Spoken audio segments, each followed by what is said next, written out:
All right. Well, first of all, how many of you went to the CS Club thing last week? Was it last Wednesday? Pretty good. What what class did I play? Wait, what do you play? Well, I was playing Demio, Dungeons and Dragons, the entire night. Well, yeah, but we had it on the big screen. Oh, It was so funny. He was just sitting there on VR, just Good session, Sharon. I I played a wizard, and we had Professor Blade in the middle of a room, and he just happened to be in the way of my fireball. Well, yeah, I mean. I put up a funny meme that says, if you play old school Dungeons and Dragons where you're sitting there with an actual dungeon master, well, a lot of times when you walk into a room, they might describe the room to you. So my funny meme was like, I didn't ask how big the room is. I said I cast Fireball. Well, if any of you are interested in Dungeons and Dragons and playing with other students and alum or faculty, look at my message on Slack and send me a private message. I can get you into our invite group. We play most nights of the week. Most people who play 1 or 2 nights a week. But there's no pressure. I am fairly verbally abusive. So we just have this assumed thing where you've effectively signed an NDA if you join the group. And it's way worse than you think it can possibly be. So, our grad assistant's nickname is Dora. He plays an assassin in game, but doesn't use the special ability to go stealth. So he'll be standing in the middle of the rooms, Dora the Explorer just exploring around, never going into stealth, and then just getting hammered. Unless we're in the middle of a boss fight, then he goes stealth, and we all wipe because he sucks. All right, so it's this. All right. Yes, I'll be posting a video of Shanique. Somebody was asking a question on mine. I don't know if that it does pop up on there. Okay, let me make sure I have recording on. Yep. All right, so last time we talked about what did we talk about? We talked about what the CPU is, this collection of magic trick things, right? And you put a whole bunch of little simple stuff together in a row and you can accomplish real tasks. Okay. And kind of our overarching theme that we're talking about here early in the semester is this idea that in our minds, computers are really complex and difficult and all this stuff. But I'm going to hopefully connect the dots enough for you where you see that the problem solving you've already mastered as a human being is far more complicated than computers ever are. We use computers for very simple things. So we looked at Hello World in Linux last time, right? Kind of went through it, saw that the way we use a low-level language, an assembly language for talking to a computer relatively directly. We said that a low-level language has a one-to-one relationship with the CPU. So every single instruction we give to our computer using a low-level language is equal to exactly one of those little magic tricks. Okay, so it would be kind of like if I'm the computer and you're trying to tell me how to pick up my drink, you would say, do this little move, then this little move, then this little move. You give me 30 different instructions until I finally was able to drink. That makes sense? Now, we feel like we probably, if we played that little game, you probably could get to the point where I would, end up drinking it, right? We'd have those funny things where, oh, you don't want me to turn it upside down yet, all those things. But you would eventually be able to describe to me the little steps in order to pick a cup up and drink. That's not an overly impressive task, right? The last class, I think last class, we talked about like the act of walking, right? Much, much, much, much, much more complicated. If you were to describe to me all the little muscle twitches and things like that I had to do in order to successfully walk, that would be basically an impossible problem for a human being to solve. Make some sense? Now, what's interesting, we talked a little bit about kind of this advent of AI. Hopefully you kind of saw that AI doesn't know things, it can just do things, which is kind of what's cool and scary about it at the same time.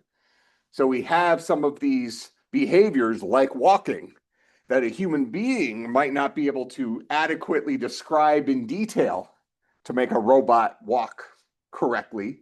But if we trained it on data about, successful walking, we might be able to approximate the instructions to a robot to make it walk without knowing how to tell it to walk.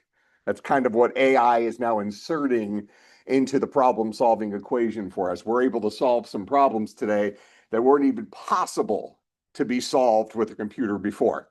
And it's not because those problems are out of the league of a computer, it's that human beings weren't able to adequately describe the solution to the problem. But now we have this superpower with AI where we're like, well, if we can do it, maybe we can train this thing to mimic us doing it. Don't tell us how to do it, just let us do it. That's why they call these AIs black boxes. And we'll see plenty of examples with that as we keep trucking. Let me just see where I was going. Talked about variables. You messed with those in your assignment a little bit. Here's that thing, low level versus high level. We like high level, but we're kind of dancing around in this slide right now. We looked at hello world in Linux assembly language, which is a low level. For your homework, you wrote some Python code, right? It was what, three, 4 lines of code, something like that. That's a high level language. So you believe that behind the scenes, when you prompted the user to read in something, then you printed it out to the screen, you know more than 2 or 3 instructions to the CPU was actually happening behind the scenes, right? So that's a high level language, a one-to-many relationship with the CPU. That's the language we prefer to speak when we're coding and telling a computer what to do. We want to be able to paint our pictures in larger brushstrokes rather than super little tiny details. Make sense? All right, well, then we got the monster in the room, the machine language. And understanding how computers, it's so easy for us to just say, oh, computers speak zeros and ones. What does that actually mean? When I say computers speak zeros and ones, what's your interpretation of that? Keep in mind, I expect you to not get a good answer here, but let's still throw it out there. Go ahead.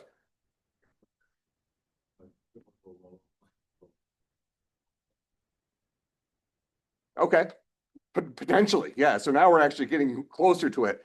It's when we talk to a computer with zeros and ones, it's kind of the same thing as when we talked about low-level language, like assembly, where we are giving it one instruction at a time. But the difference is we're not saying to the computer, oh, move from AX to BX, move something from this hardware register into this other hardware register. Even though that seems very geeky, you can kind of, I say move AX into comma BX, if I wrote this,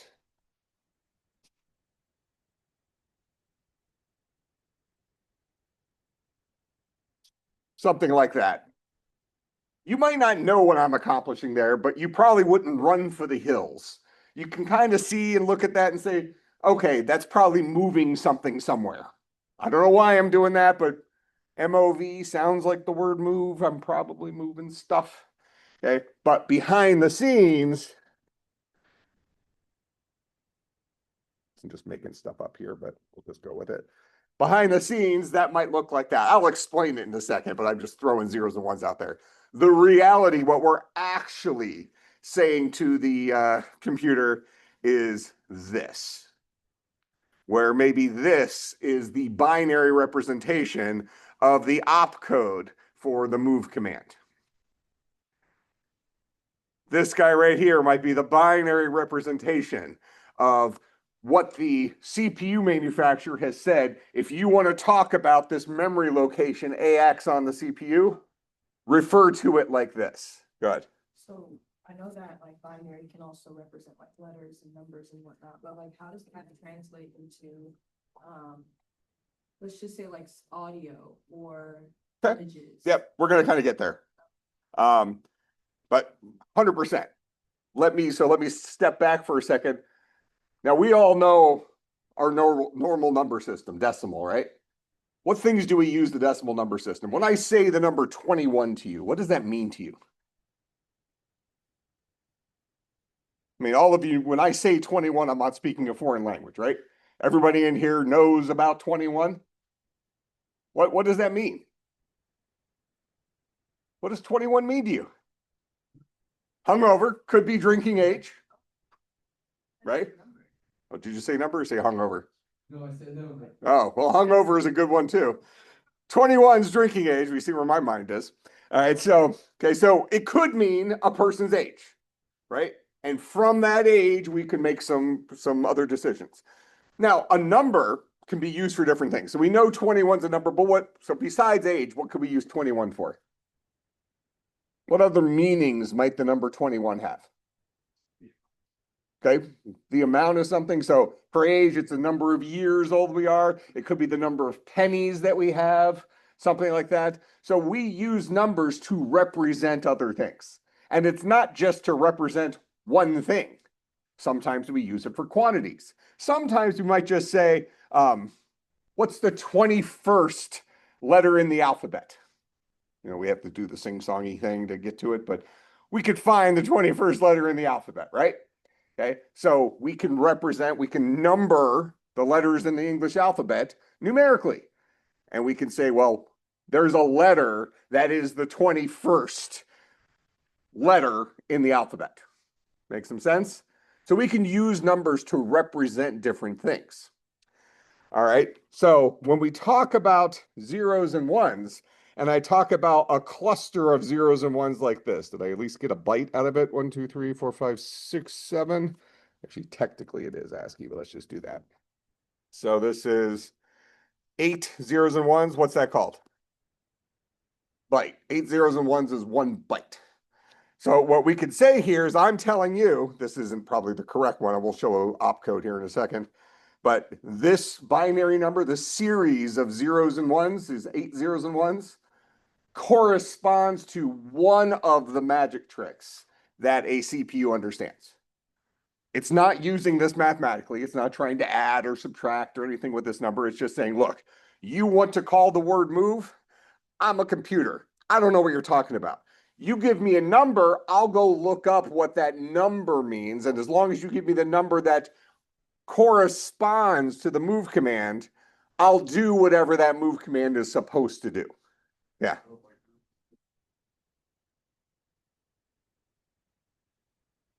Yeah, if it was the fourth op. So let me just bring it up on, I've opened up a page already.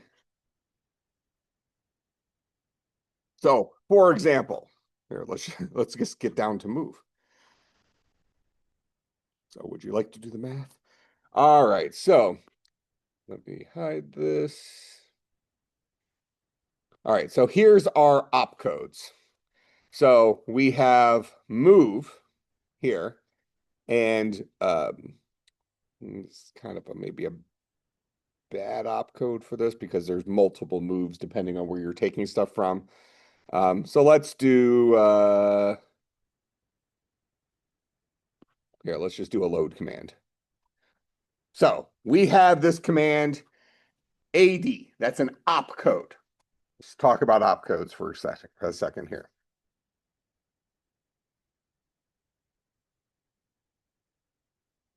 So this is a numeric code that maps to a operation on a CPU. So for example, we have this operation here called load SW. So this loads a string word into a memory location. Doesn't matter why we might use that. All we care about is its opcode AD. So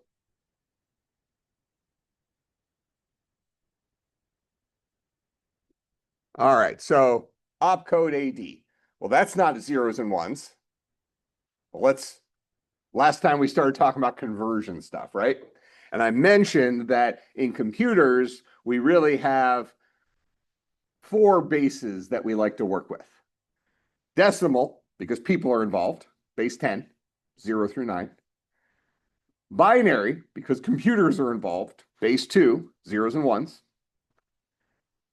Base 8, octal, there's a use for octal, trust me. And base 16, hexadecimal. Now, what are the legal values?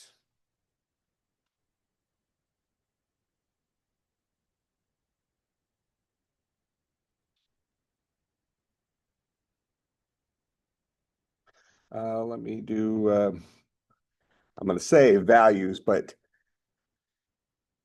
they're actually called hextets. What's a single number in the decimal number system?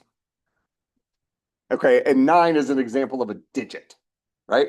So when we talk about individual numbers in the hexadecimal system, a single number taking up one exact space, we call those digits, right? So the number 107 is made up of 3 digits, a 1, a 0, and a 7. So we call them digits because it's base 10, decimal. In hexadecimal, we call the individual things hextets. In octal, base 8, we call them octets. In binary, base 2, we call them what? We talked about it last class. What's a single 0 or 1? A bit. We call them bits. So we got digits, we got bits, we got octets, we got hextets. Make some sense? Each one of those words means the same thing. It's a single value within that numbering system. So legal values for hexadecimal are 0 through 9, and then A through F. And this is going to start making sense here today because I started introducing last time the idea that we only need to know 2 separate patterns to go from decimal to any base, and then also to go from any base back to decimal. So we can move through these things easily. But all of our numbers need to be made up of a whole bunch of sequences of individual characters. So that's why we don't have this being 0 to 15. So a base 16 number, the legal values are 0 through 15. A base 10 number, legal values are 0 to 9. A base 2 number, 0 to 1. A base 8 number, 0 to 7. A base n number is 0 to n minus 1. Whatever base we're talking about, the legal digits are equivalent of digits. For that will be 0 to whatever n minus 1 is. So, because this is base 16. If n is 16, legal values are 0 to n minus 1, 0 to 15. And we're going to see this by example today. It's supposed to be a little fuzzy for you right now. An A is a 10. A B is an 11. A C is a 12. It has a representation of a single value to us, but we still only have a single character footprint, which means the biggest base that we can represent is base 36. Because after that, we run out of digits and we run out of alphabet, right? If any of you have ever played one of those games on your phone where you're, the AFK type games where you're tapping the screen or whatever, and sometimes your score will be given with a bunch of letters on it, and you'll move on to like AAs and BBs, and so they're just expanding the alphabet. So after you get to 26, 27 would be 2 A's, so on and so forth. So, and you'll see the pattern here as we go. This isn't something you have to memorize. This is something once you've wrapped your mind around the pattern, you'll see it's the same regardless of what base you're working with. All right. So let's go back and keep looking at our conversions because the conversions are what's going to open this up for us. All right. So last time we looked at one of the patterns. So we started off by saying number conversion for bases. We have 2 patterns. To convert from a decimal to any base n, we divide the decimal number by n over and over until we end up with a remainder of 0.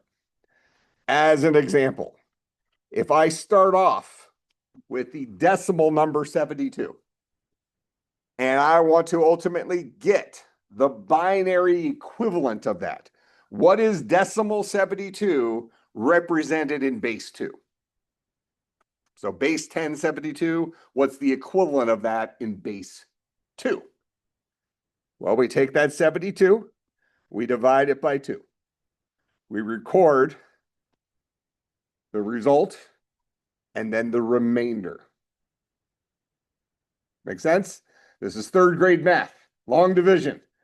Okay, you don't have decimal point stuff. It's not 13.228. It's 13 with a remainder of some value between 0 and n minus 1. All right, so for 72, we're going to take 72 divided by 2. That's 36. 36 times 2 is 72, so it has a remainder of 0 to get to 72. So if we were to write that in long division, we would write the 72, then put the little long division symbol-y thingy, and then you put 2 on the outside of it, and at the top, you would get 36R0. Make sense? All right. Similarly, keep going, because we're going to keep going here until our remainder, or our quotient rather, is finally a 0. So 36 divided by 2 is 18, remainder 0. 18 divided by 2 is 9, remainder 0. 9 divided by 2. We know that 9 divided by 2 is 4.5, but we're doing integer division. So that is long division. So 9 divided by 2 is 4. 4 times 2 is 8 with a remainder of 1 to get back to 9. So we record the remainder here.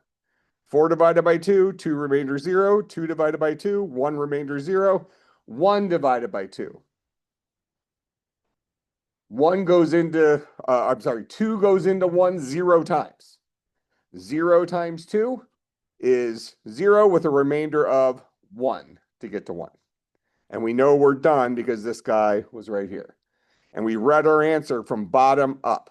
So 72 is equivalent to 1,001,000. Make some sense? All right. So now let's assume I'm doing 131 decimal to binary. So everybody take a moment and try to solve this on your own before we do it as a group. So we want to convert. I'm not going to collect it or anything. You can write it on a scrap piece of paper, but try to take the base 10 number 131 and convert it to base 2. Well, a bunch of zeros and ones using the pattern we just did on the previous slide.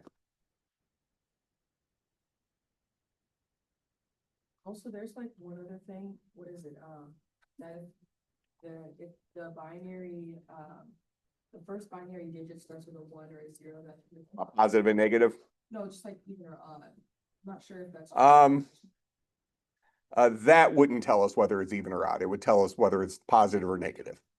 But it's not quite as cut and dry as you think it is. Yeah. Yeah, it's not just a straight 1 is positive or 0 is positive. There, it's a First one. yeah, right. The very first number would tell us sign, positive or negative. The last number would tell us even or odd.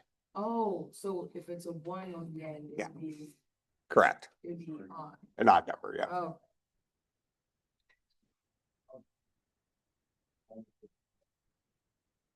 Well, here, does everybody have the 131 written down? You're working on it?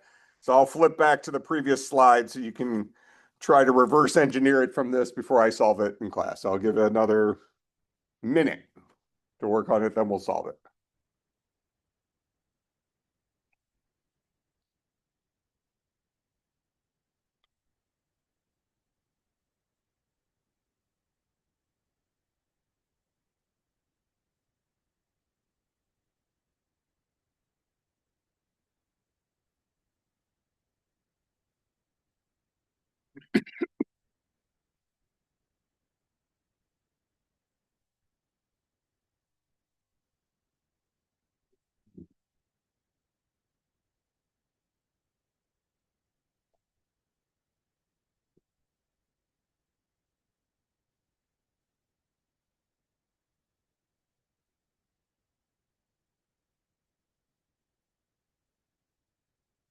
All right. So let's take a look. So we're trying to take this decimal number, 131, moving it to binary.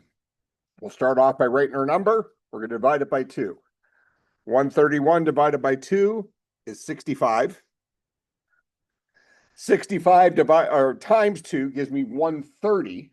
So this is a remainder of 1. 65 divided by 2 gives me 32.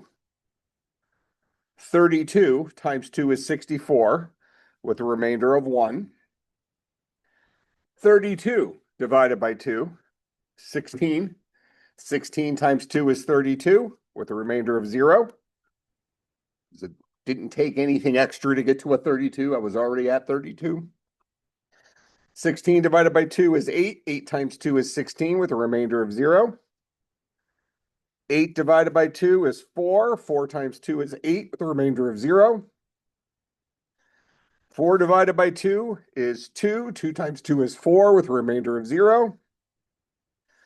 2 divided by 2 is 1. 1 times 2 is 2 with a remainder of 0. 1 divided by 2 is 0. 0 times 2 is 0 with a remainder of 1.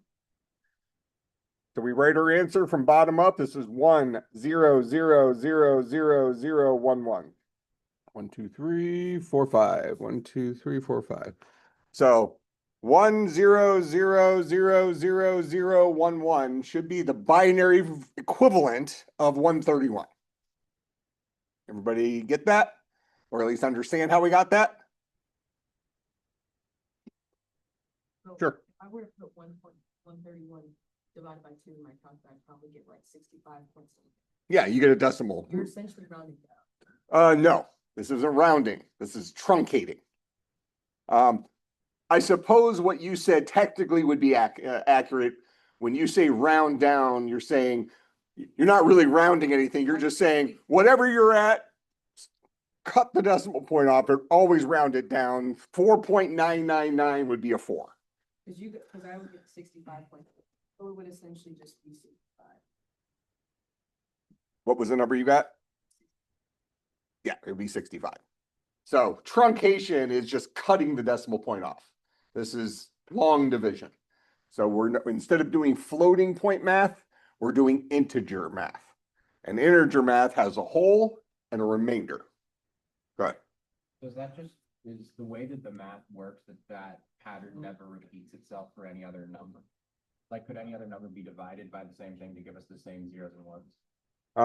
No, this is the exact representation of 131. Based on what you know now, that's correct. Because let's assume that I gave you that number right there. In fact, here, let's do it.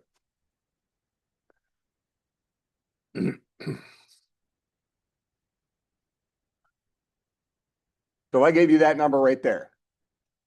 What number is that? Well, I mean, just read it. If you went to a store and somebody handed you a Post-it note with that number written on it, do you know what base that number's in? Could this be a binary number? Could it be a base 2 number? Sure. Could it be a base 10 number? Yeah.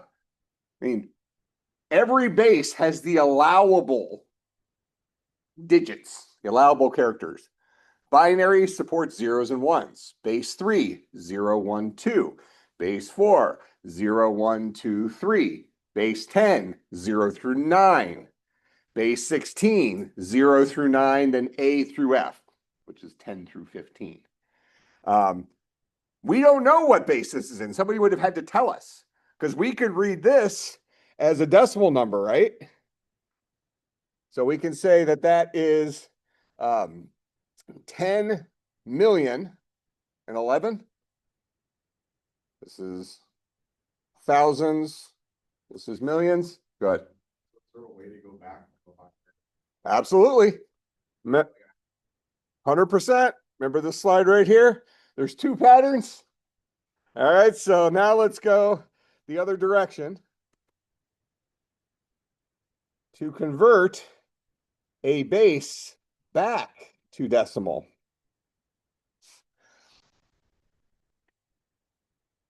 I'm going to say any base here. So let me take my commas out of here. So a lot of times what we would do to represent this as binary, we'd put a little b at the end of it. So now you look at that and say, okay, it's a binary number. All right.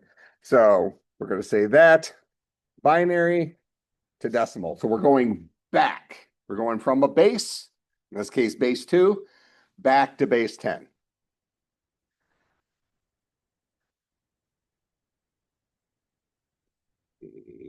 Copy this and then put spaces in.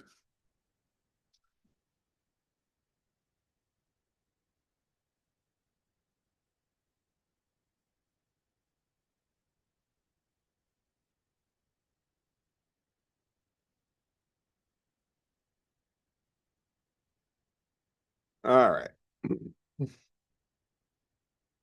So we know this is a base 2 number. So we're looking at things like in places. So over in the far right, this is 2 to the 0th place.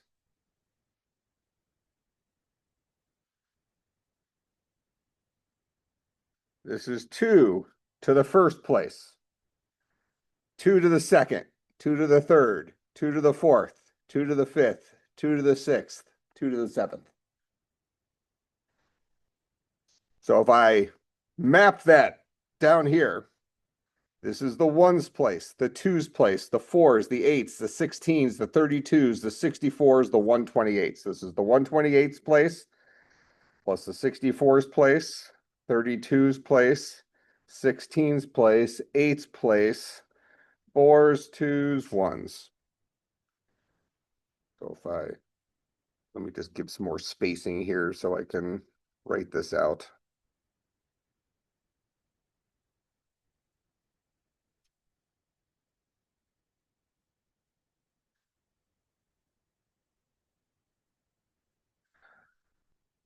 So this is 2 to the 2. Oh, so that it did that for me. Why wouldn't you do that for the other ones? 2 to the 3. Oh, perfect.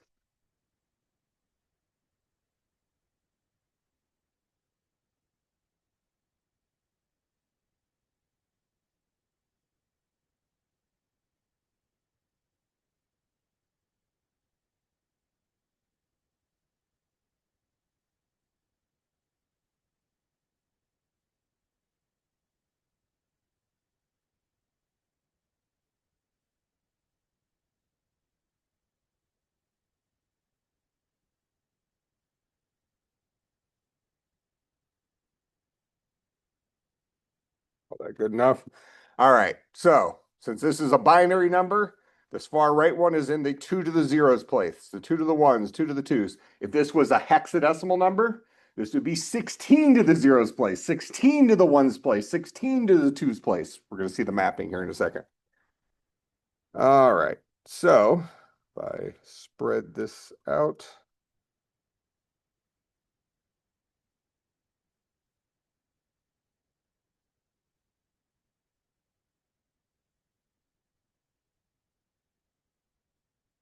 All right. So that row right there is equivalent to this. I've just done the math. Good. You're just only adding up the ones that have ones. In this case. Yeah, but don't jump that far because that won't fly when you're dealing with bases bigger than binary, right? You know, hexadecimal, you can have 0 through 7's. You would only ignore the zeros. So really your statement, you were saying we're only going to count the things with ones. Really, we're only going to count the stuff that are not zeros, because 0 times anything is 0. And you'll see by example here. So what we're going to do is we're going to take the place we're in. So this is the 128's place. 128. Multiply it by 1, because that's what is at the 128's place is a 1. We're going to add to that 64 times 0. We're going to add to that 32 times 0. We're going to add to that 16 times 0. we're going to add to that 8 times 0. We're going to add to that 4 times 0. We're going to add to that 2 times 1, and then 1 times 1.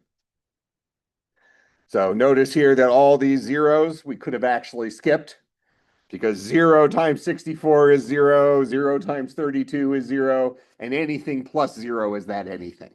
So we could have ignored the zeros. But this pattern, it still works. We're just adding 0 on there. It doesn't change it. 1 second. Let me just get the result here so we see the answer. So there's our 131, which is the number we started with. All right. Good. Would it be wrong to just do 128 plus 2 plus 1? Because that's what. 128. Oh, that's kind of what we were just saying. All of the, it's not wrong. Just, it's better to write it out longhand initially so you see the pattern.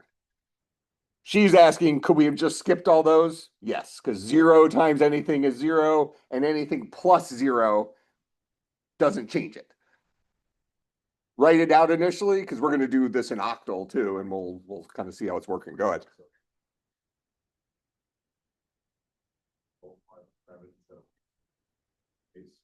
You had a 7. It would be, well, yeah. Let's just do it. Let's do an example. So let's take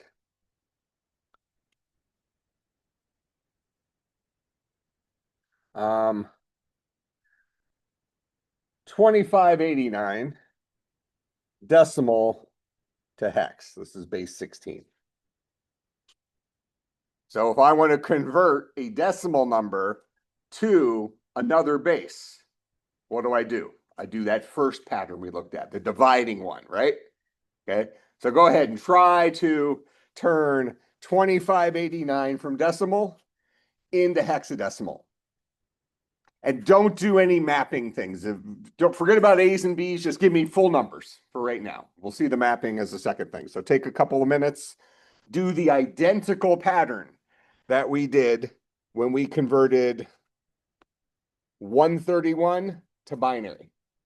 Except instead of going from base 10 to base 2, we're going 2589 from base 10 to base 16. So we're going to be dividing by 16 instead of dividing by 2. Make some sense? And we're proving to ourselves that we only need 2 patterns to go between any 2 bases. There's that guy.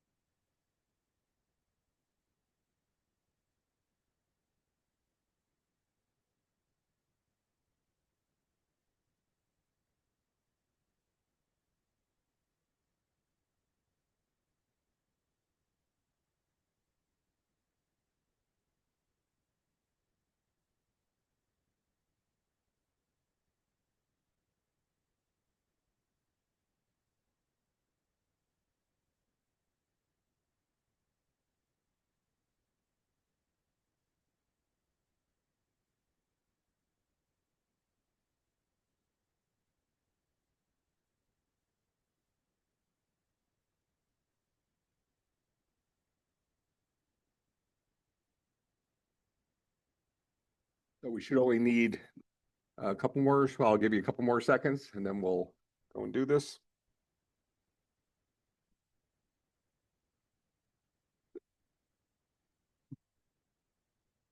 All right.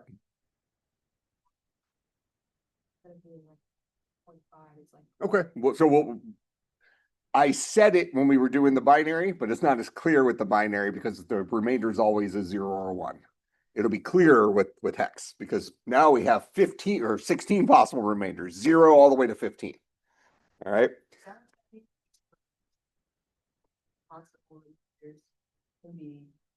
0 to n minus 1.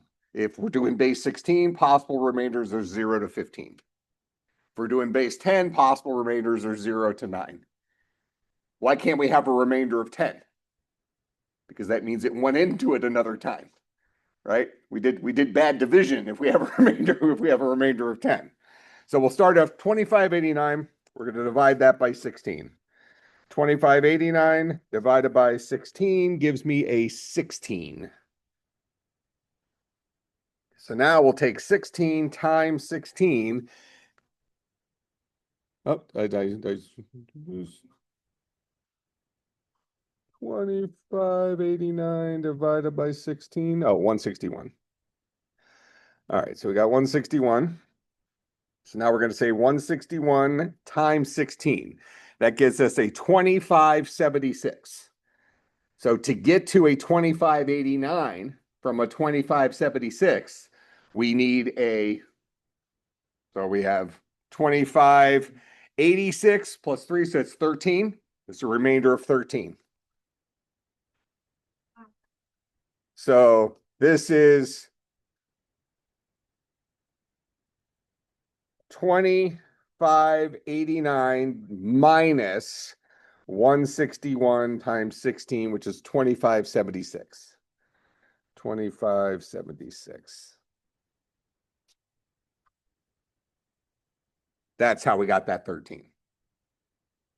This number minus this number times this number. We'll end up with 3 in this case. Yeah, we see we're cutting it down a lot. If I had asked you to do 2589 in binary, we'd have a pretty good length binary number. So let's just do the rest of these real quick and I'll take the question. So 161 divided by 16, 161 divided by 16, that's a 10. 10 times 16 is 160.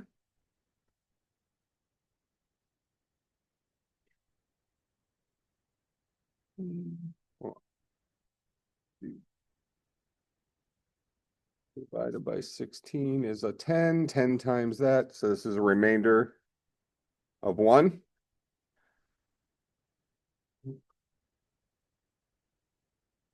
So that is a 161 minus 160.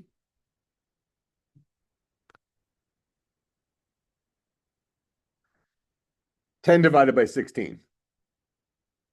16 goes into 10 0 times. 0 times 16 is 0 with a remainder of 10. So this is 0. Well, this is 10 minus 0. And we know we're done because we have a 0 right there.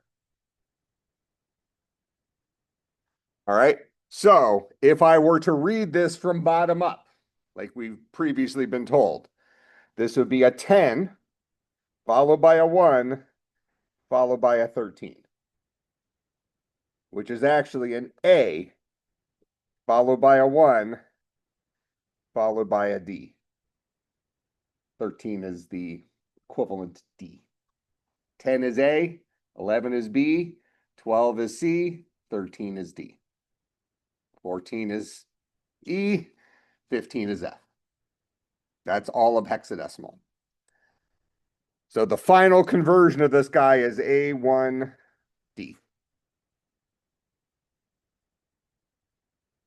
Make sense? That's the hexadecimal value for that. A lot of times you'll see hex written something like, you might just see a little H at the end of it, or you might see something like that. A 0 followed by an X that kind of flags it as a hexadecimal value. Go ahead. The reason why we got A, because the letter A starts at 10, and then from 10 on it goes to The letters. Yeah, because 10 is bigger than 1, takes up more than 1 space. If we're writing numbers, we're writing values to represent something, we only have one little bucket to put our representation. So 0 through 9, we're good, but as soon as we start getting to double-digit things, we have to make that into 1 character, and we do that with our alphabet.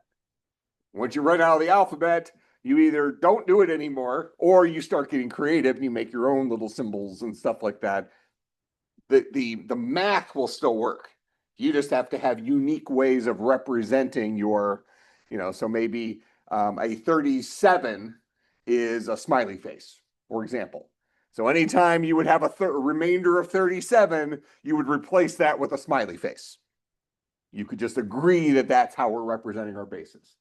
Or maybe you follow up the English alphabet with Klingon, which actually is a real language that somebody has created.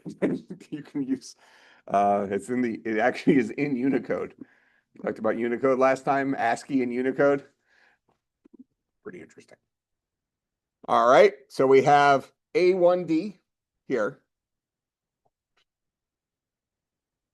Now, what if I go back here and I say A1D hex to decimal? So now do the other pattern. Convert, if I give you A1D in hex, give me the decimal equivalent of that. Doing the other pattern where this is the ones place. This is 16 to the zeros place right here. 16 to the ones place, 16 to the twos place. Identical pattern than what we did before.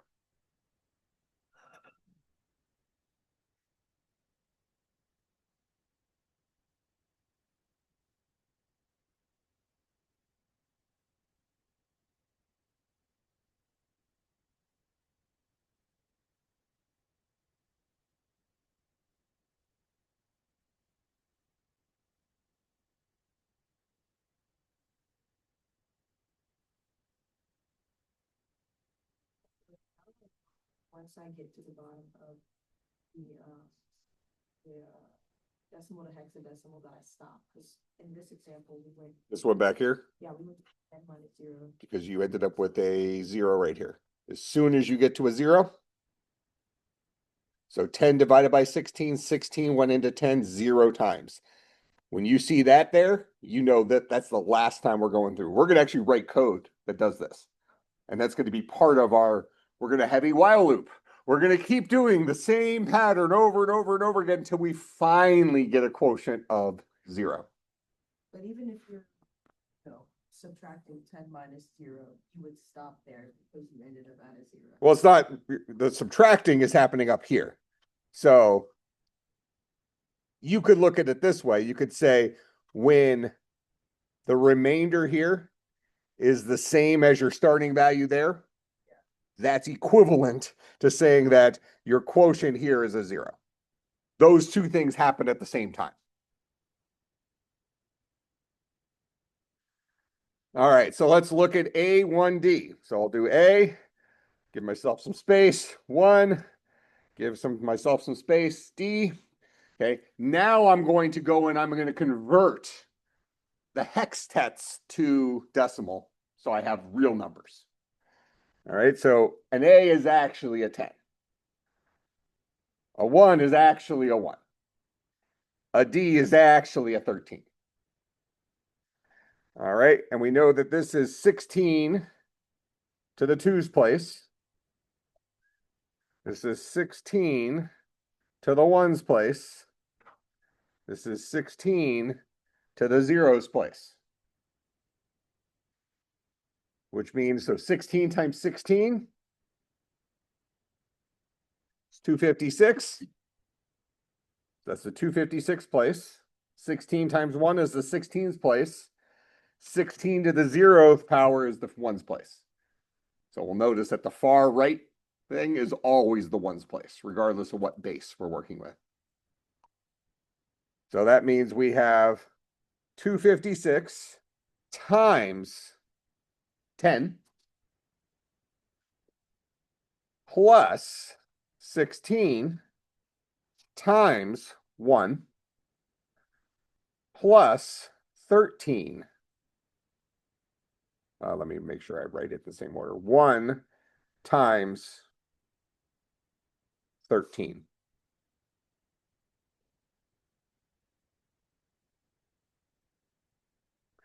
$25.89.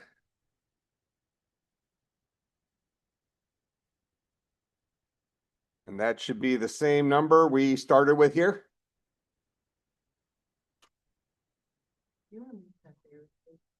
On the screen you're looking at right now? Mhm. Yeah.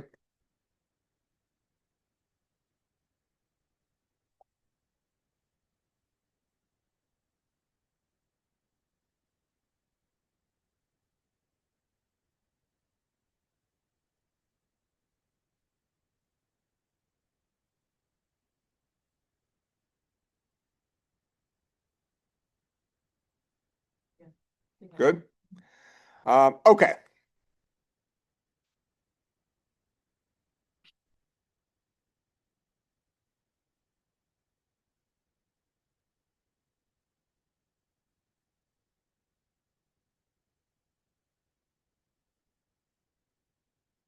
I mentioned there's exactly two patterns to go from decimal to any base or from any base to decimal. So prove that. Convert decimal to decimal using the work we've already done. So we're going to do this two separate times. 25, 89. This is the ones place, the tens, the hundreds, the thousands. So that's the thousands place. That's the hundreds place. That's the tens place. That's the ones place. 10 to the 0, 10 to the 1, 10 to the 2, 10 to the 3. So this is 2000 plus 500 plus 80 plus 9. 2589. Waste of time converting base 10 to base 10. But we can do it using the identical pattern.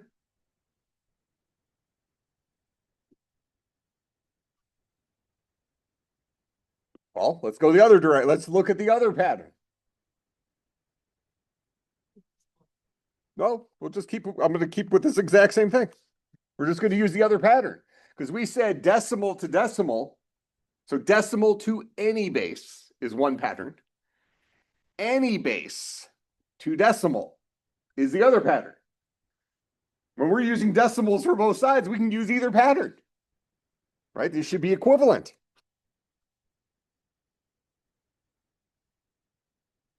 So let's look at the other pattern. 2589 divided by 10. 2589 is 258. 258 times 10 is 2580. So that's a remainder of 9. So this is 2589 minus 2580. 258 divided by 10. 10 goes in there 25 times. So that's 250. Remainder of 8. 2589 divided by, I'm sorry, 258 rather, minus 250. That's how we got that number. 25 divided by 10. 10 goes into 25 two times. 2 times 10 is 20, with a remainder of 5. This is 25 minus 20. 2 divided by 10, we got a 0. We know what this is our last time through, right? Exact same reason as the previous times. Once we have a quotient of 0, 0 times 10 is 0 with a remainder of 2. So this is 2 minus 0. Read your answer from bottom up, 2589. So What's the difference between this that we're just doing now and then what we did before? no difference, just the base. Because in the other one we did, we're multiplying, but in this one we're dividing. Well, remember, we go back to this slide here. Conversions for bases. We have exactly two patterns. If we're converting from decimal, so if the decimal's on the left to some other base on the right, we use the pattern where we divide over and over again. If we're converting from any base back to decimal, so if decimal's on the right, we can use that pattern that we just did, where we have the ones place, the whatever, the base to the 0's power, base to the 1, base to the 2, base to the 3. Okay, so we have exactly two patterns that'll let us go from decimal to anything and anything to decimal. Okay, so we have an infinite number of ways of representing 2589. Pick your favorite base. For us, we have 36 different ways of representing it until we start having to get creative with alphabets. All right, make some sense? So 36, same thing as, infinity, but good. I could be thinking like a human too much, but how is it more efficient for a computer to do those complicated mathematical algorithms all the time rather than just thinking in base 10? Perfect example. Perfect question. All right. Why do computers like these things?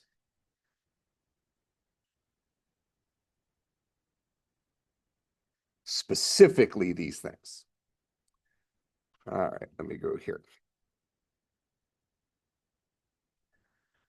All right, so let me rephrase your question and make sure I'm understanding what you're asking. I think you're asking the right thing, or what I expect you to ask. Are you saying why base 16 instead of base 17? Potentially. I mean, your overarching question is why don't we just use base 10 for everything? Yeah. Why do we have to do all this extra stuff? Okay, but it would presumably there's a reason that we don't just use base 10 for everything. Right. So then the question is, why do we specifically use base 16? Or specifically use base 8? Or specifically use base 2? We sort of kind of had the base 2 thing already answered, right? Computers, on, off, zeros, ones, makes sense. That's the computer thing. We also have the base 10 thing figured out because that's an us thing. 10 fingers, 10 toes. That's how we learn to count, blah, blah, blah. So now why base 8 and why base 16? So let's look at the base 16.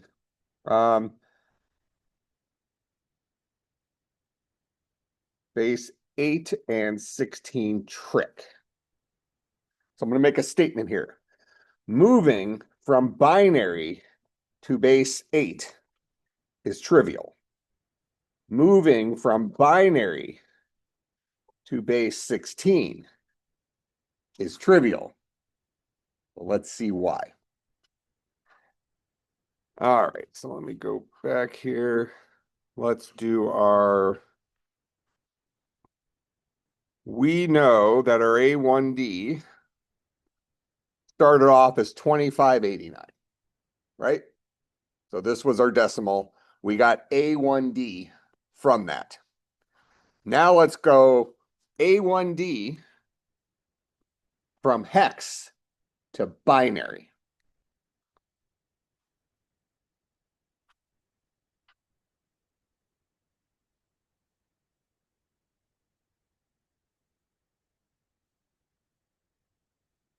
All right, so based on what you know right now, if you were solving this, you would first take your A1D, go from hex to decimal using one of our patterns. Then you would use our other pattern to go from decimal 2589 to binary, right? Extra work, but you know you'd get the job done. But if we can go directly from hex to binary, there's some advantages to that. A, 1, and D, these are all hextets. We know that A is actually the number 10. We know that 1 is actually the number 1. We know that D is actually the number 13 in binary. So if I have 4 bits, let's do it here. So if I have a 4-bit value, what are the range of numbers that I can represent in 4 bits?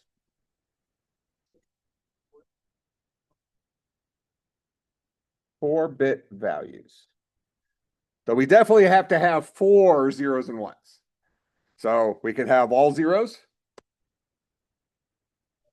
All ones would be at the end.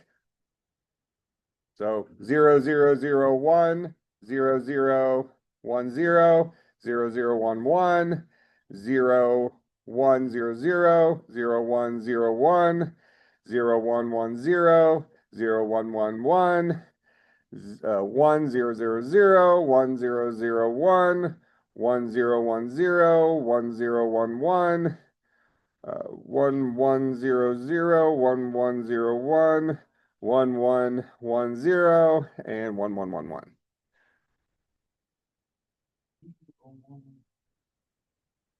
1, 1, 0, 1, right here. So here, let me put these in. I'm going to steal these real quick.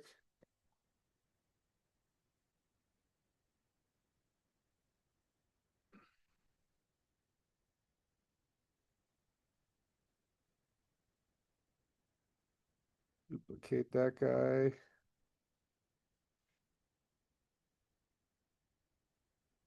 All right, so those are all our numbers. This is decimal 0, 1. Well, this is hex 0, hex 1, hex 2, hex 3, 4, 5, 6, 7, 8, 9, 10, 11, 12, 13, 14, 15. We know this is actually an A.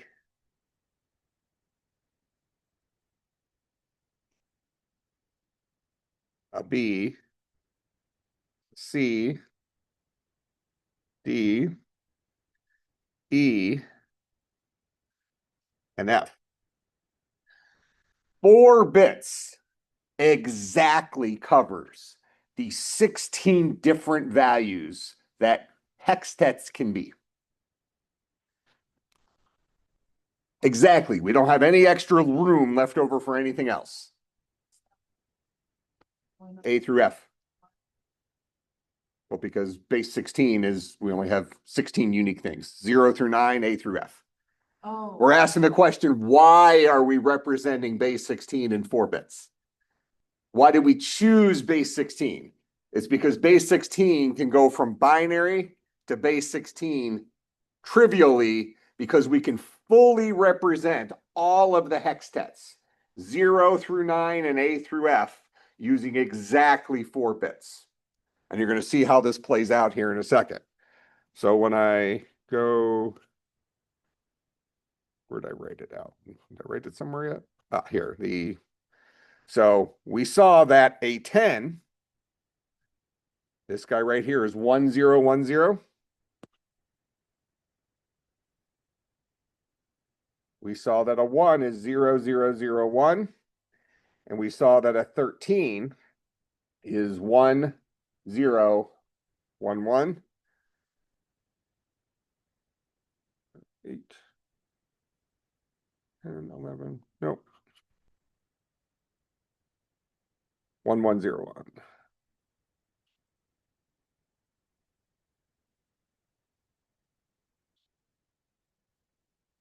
Then we just read our answer from bottom up. 1101 0001 10. Actually, we don't need to rate it bottom up. We just put these next to each other. A1D is 1010 0001 1101. So I'm telling you that is equivalent to A1D. You want to prove it, you can take this number here.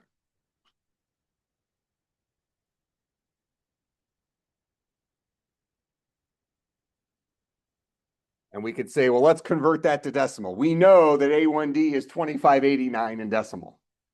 So let's see if we actually got the right representation. All right, oh, this is a lot of values, but we've already pointed out we don't need to deal with the zeros, right?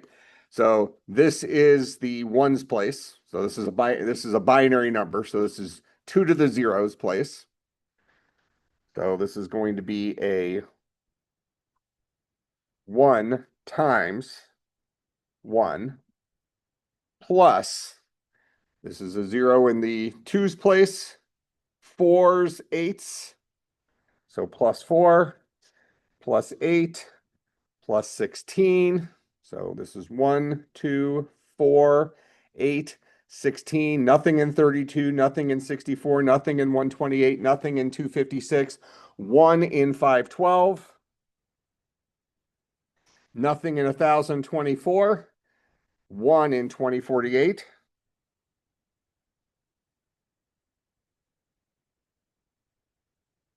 $25.89. So we see that this number here is equivalent to the decimal 2589. We saw that we got this number here by converting A1D from hex to binary, just by finding the 4-bit versions of each of the hextets. A is 1010, 1 is 0001, D is 1101.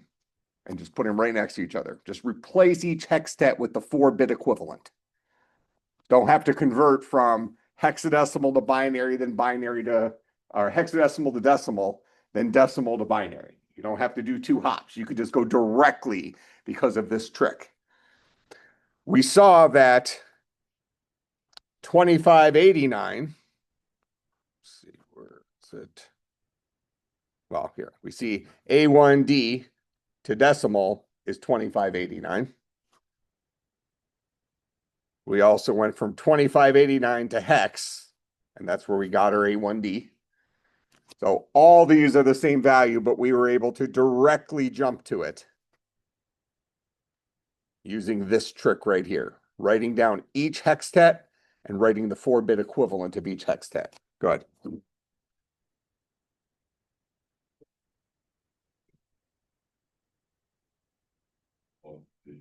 Well, for which? What do you?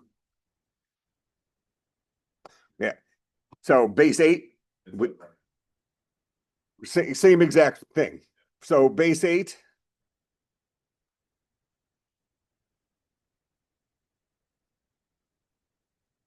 Y octal. All of the octets can be written in exactly 3 bits. In base 8, the allowable octets are what? What are the possible single-digit octets values that exist in base 8? 0 to 7. Every single base 8 number is made up of some values between 0 and 7, right? One or more of those guys. Well, if we cheat off this guy, we see that this left column is effectively, notice that we're only actually, all these on the far left have zeros. So we're actually only using 3 bits over here to represent 0 through 7. If I put that,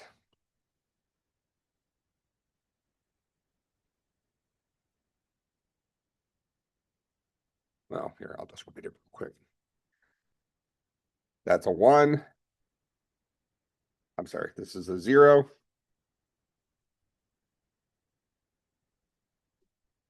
This is a 1. 0, 1, 0 is a 2. 0, 1, 1 is a 3. 1, 0, 0 is a 4. 1, 0, 1 is a 5. 1, 1, 0 is a 6. 1, 1, 1 is a 7. So for the exact same reason as we had with the hex, as you pointed out, we can also accomplish it with 3 bits for octal. That's why we use octal, why we use base 8 in computing, not base 7 or base 9. Because 7 and 9, we wouldn't be able to do this direct mapping. You would have gaps. So if I use base 9, I would actually need 4 bits to cover the values 0 through 8. If we go back over here, we see that an 8 doesn't exist until we get to 4 bits. All right, so if we can represent it completely, we know it'll work. So once we get to base, let's assume that we've decided we need something bigger than base 16. What would be the next one that would work? Base 32, because we can represent all of those values in 5 bits. After that, in 6 bits. We start running out of things that have names, but we can make it work.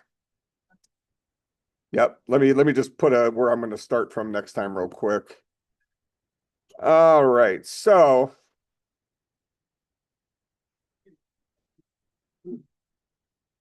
what is hex for? Start here. All right. What's up? So going back to like the conversion, you said to convert any base to decimal, we have to sort of like multiply, the base by.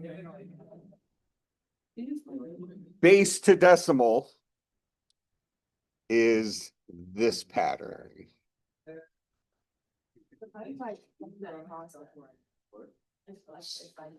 So this example right here, we have binary, so some base going to decimal. We write out the original value.